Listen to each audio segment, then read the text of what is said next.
Monsieur le commissaire, je vais aller droit au but.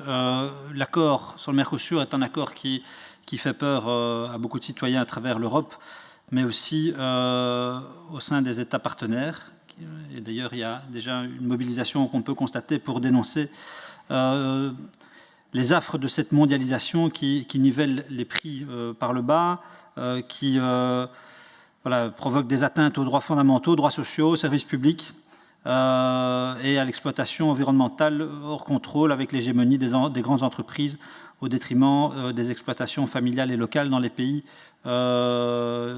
partenaires. Alors, selon le Parti socialiste, un accord doit toujours être au service de la population et être respectueux de leurs ressources réciproques de part et d'autre de l'océan. Alors, on objectera que l'accord comporte un très beau chapitre sur le commerce, et vous l'avez évoqué d'ailleurs, et le développement durable, qui a en effet des allures bien positives, une prose qui est très belle, engageante, même réjouissante, mais pourtant non contraignante, et c'est un problème. Les enjeux en matière de santé nous semblent également très préoccupants. Ils n'augurent rien de bon sur la question des engrais, des pesticides et de l'usage d'antibiotiques dans les élevages. Sur le plan des pratiques des contingents tarifaires, les effets semblent aussi redoutables.